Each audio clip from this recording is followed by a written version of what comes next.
Hey y'all!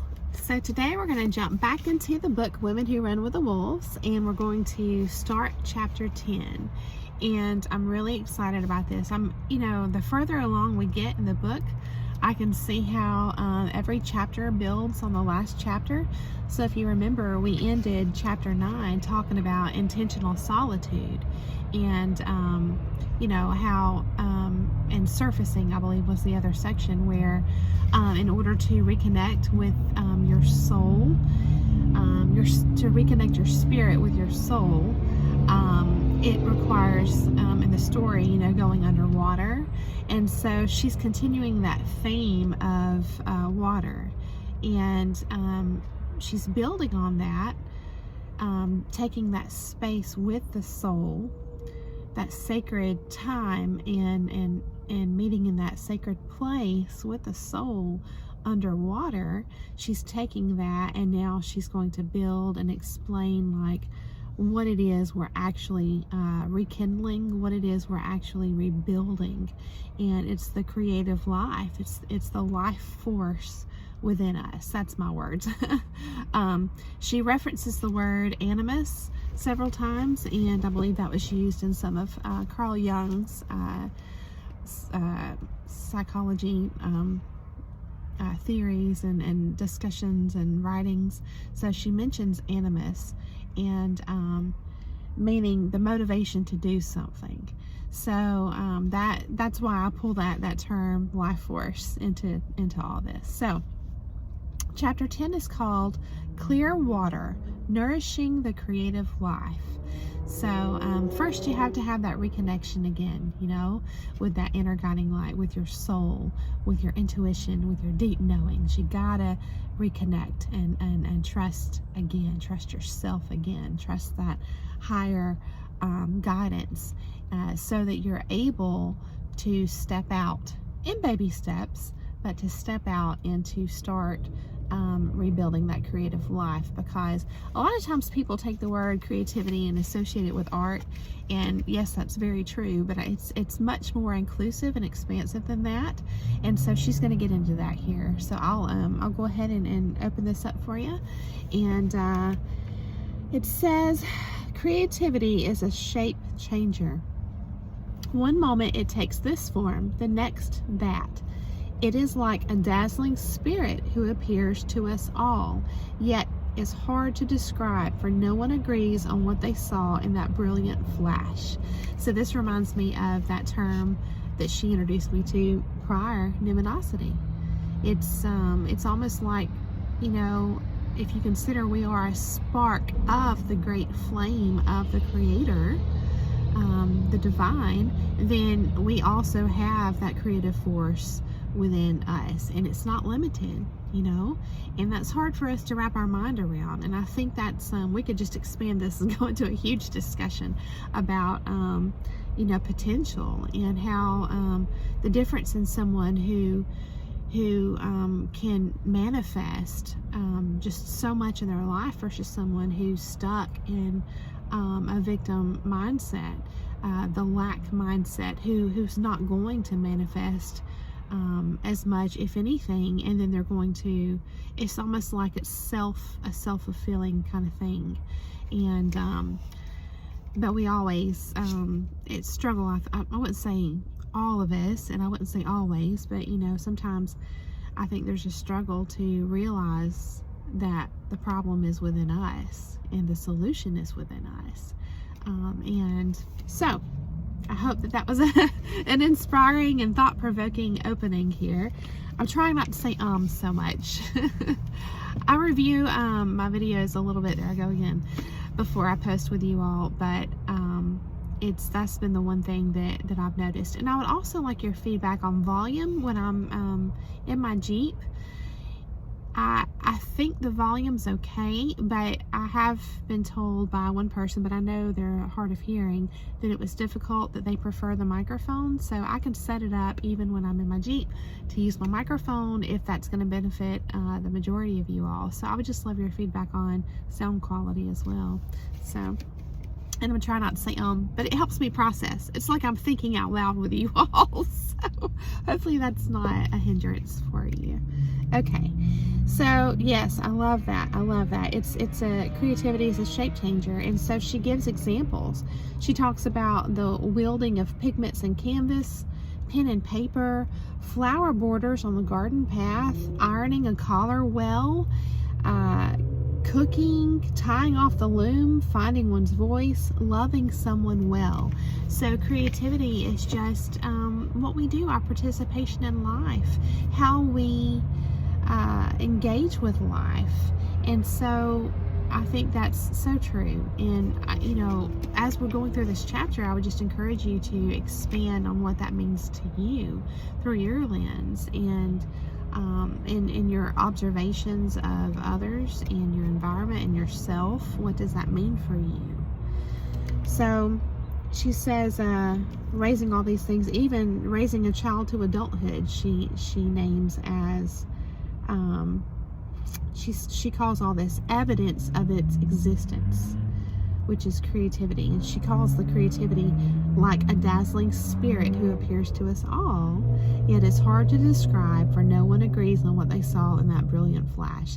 So it's that numinosity that underlies this force within us, you know.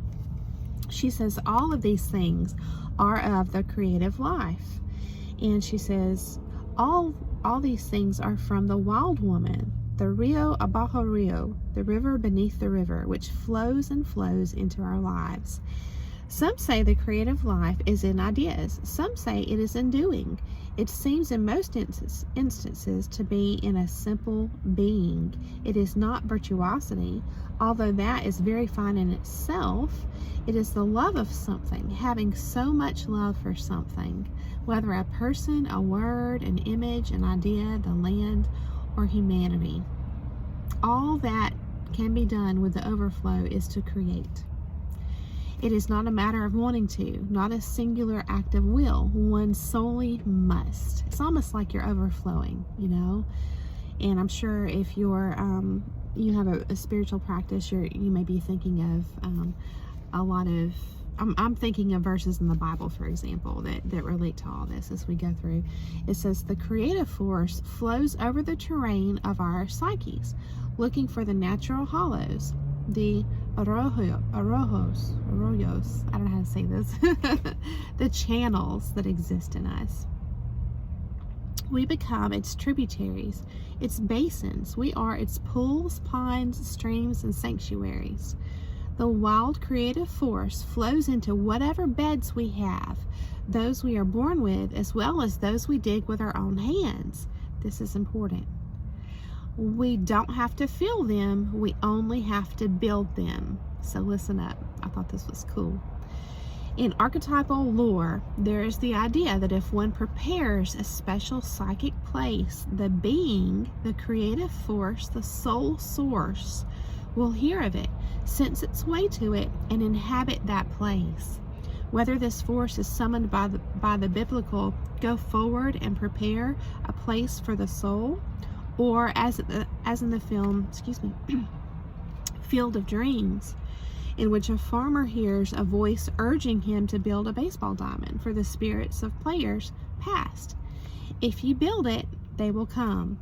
Preparing a befitting place induces the creative force to advance. So I thought that was cool. It's like I feel like sometimes, you know, the Bible I think references us as clay pots or vessels, and it's like you know, that spirit is out here, and it's part of us, but we're part of, you know, this out here as well, beyond our physical bodies. And it's almost like I view us as a receiver sometimes, and you have to make sure that your receiver is in functioning well and capable of doing its job of receiving, so that it can be all that it's meant to be, so that we can be all that we're meant to be.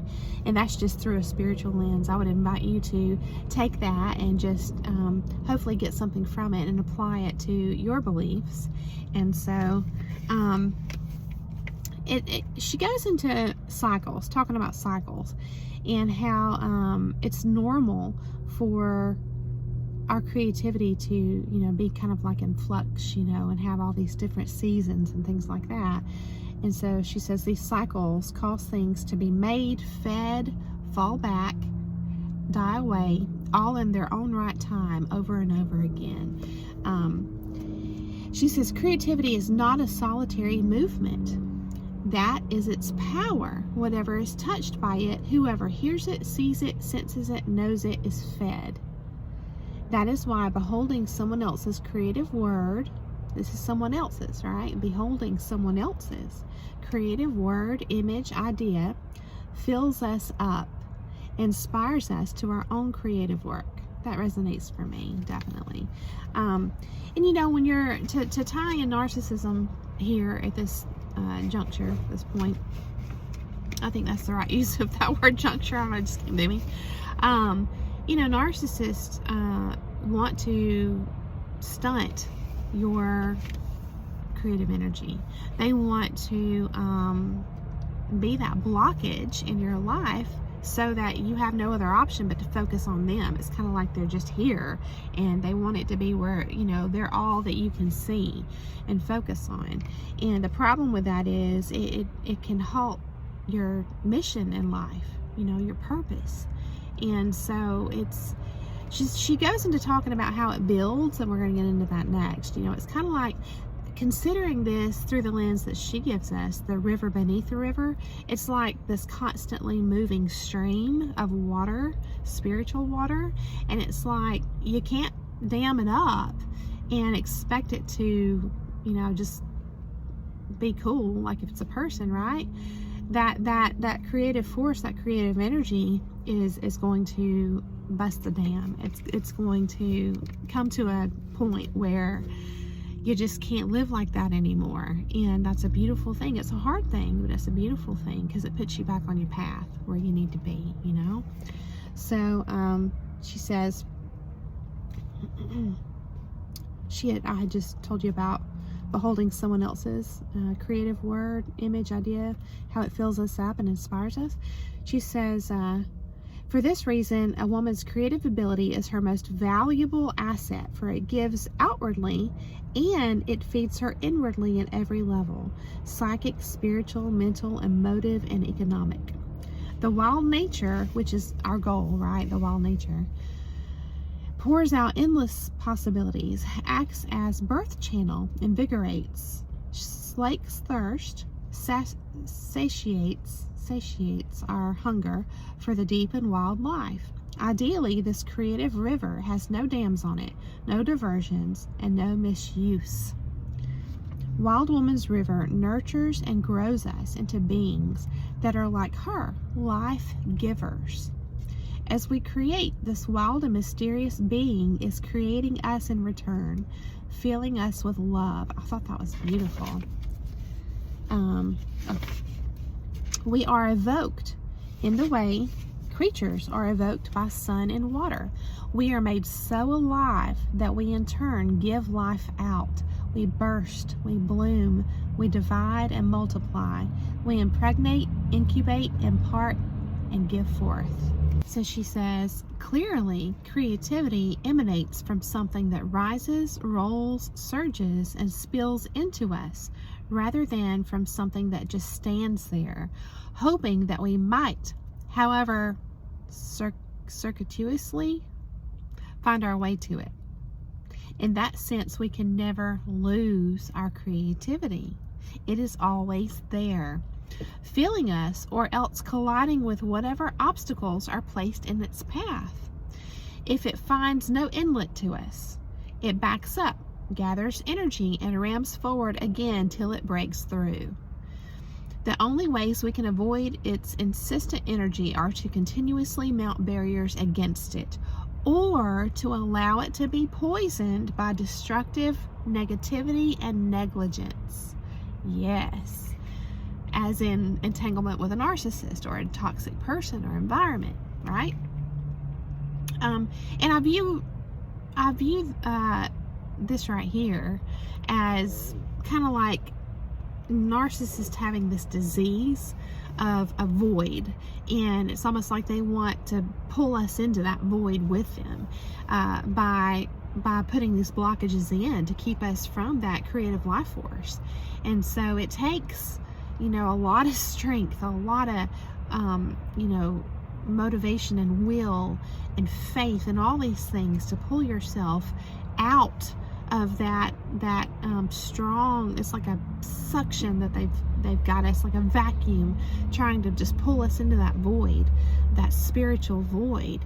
And so if you've at least gotten out of that, even if you may feel like a mess, depending on like if you're in an early stage of getting away from that kind of situation, be so proud of yourself, really, because you know, you're not going to find people out there patting you on the back for it, but you have to know what you really were up against, and you have to really understand how much strength that really takes, because it takes so much. And those who have been through it understand, and they know. And so, you know, honor that. And you pulled yourself out for a reason, for a purpose. So just keep that in mind. And I really like this chapter. I've glanced a little bit through, and she's going to actually get into like bullet point steps and things that will really help us. So lots of growth, you know. I think having a growth mindset is beautiful regardless, and especially after coming out of a bad situation with a toxic person. So let's keep going. She goes into talking about blockages. Okay, so she says, if we are gasping for creative energy, if we have difficulty focusing on our personal vision, this is like when you're in that fog, you know, that narcissistic fog. If we have difficulty focusing on our personal vision, acting on it, or following through with it, then something has gone wrong at the water spill juncture. That must be where I got that word from earlier. Or she talks about the creative waters flowing through a polluted environment, wherein the life forms of imagination are killed off before they can grow to maturity. Sometimes, you know, narcissists, in their, when you're subjected to their presence so much, and they're wearing that mask, it's like, you know, they don't want to see any expression of joy or creativity out of you. It's like it's shining a light on the fact that they don't have that. And so they're very rigid, and that environment is so detrimental to your soul, into Wild Woman, into that river beneath the river. And so it's a total opposition to that life force. And that's why I think a lot of people refer to this as a spiritual battle, because it feels that way.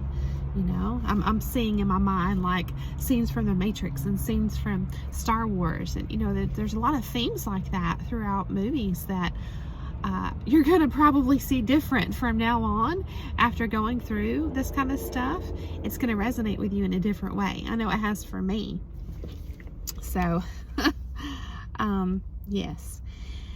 So she talks about it being like a kind of a snowball effect. She says, since Wild Woman is Rio abajo Rio, the river beneath the river, when she flows into us, we flow. If the aperture from her to us is blocked, we are blocked.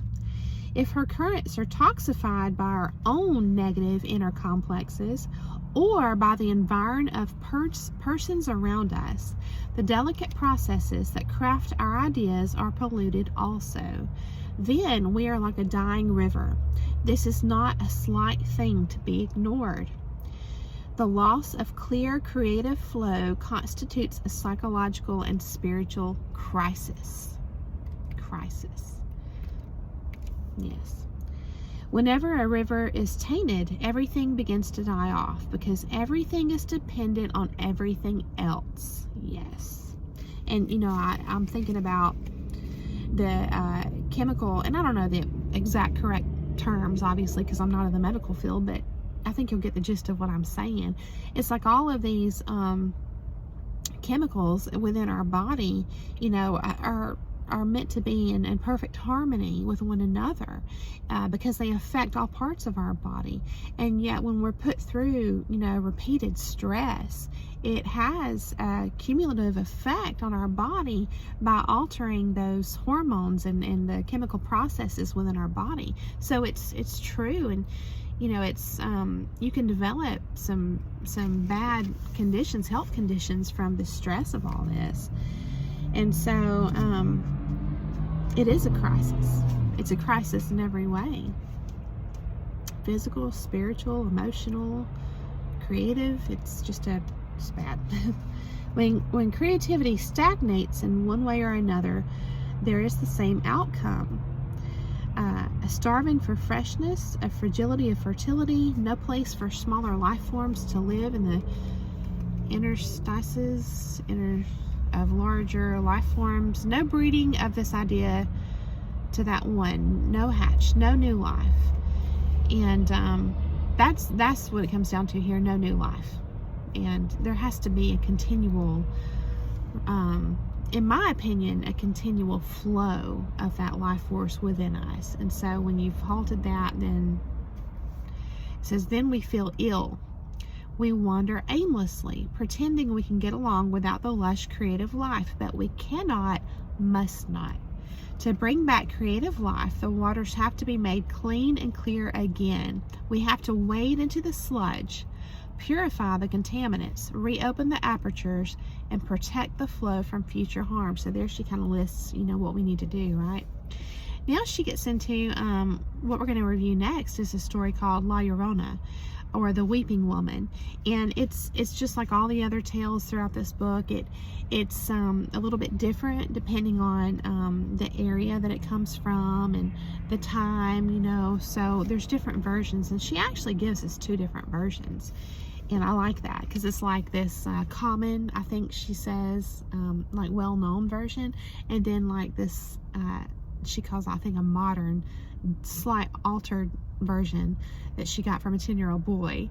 And so it's really interesting. And I think that's the one that she's going to use to build on her concepts. And so I'm really looking forward to that. But she says, it is a tale about the river of life that became a river of death. So very, very applicable to everything we're talking about here. I want to encourage you, in closing here, that, you know, when you have gotten to the place where you've gotten out of that bad environment and you've started, you know, focusing on your health again, because if you don't have your bodily health, I mean, that's like a baseline. You got to get that in check. And sometimes I'll look back on old pictures of myself, or, you know, even my video journal, and it's incredible to see. I look like a different person. I was in pretty bad shape. And so once you have, you know, secured that, a safe and healthy environment, a peaceful environment, then you can start, you know, the rebuilding process. And then you can stoke those creative fires again. You can reopen that inlet, you know, for that creative life force to come in and to heal you and to fill your bucket, so that you can be filled to overflow. Because it's not a selfish thing. It's not.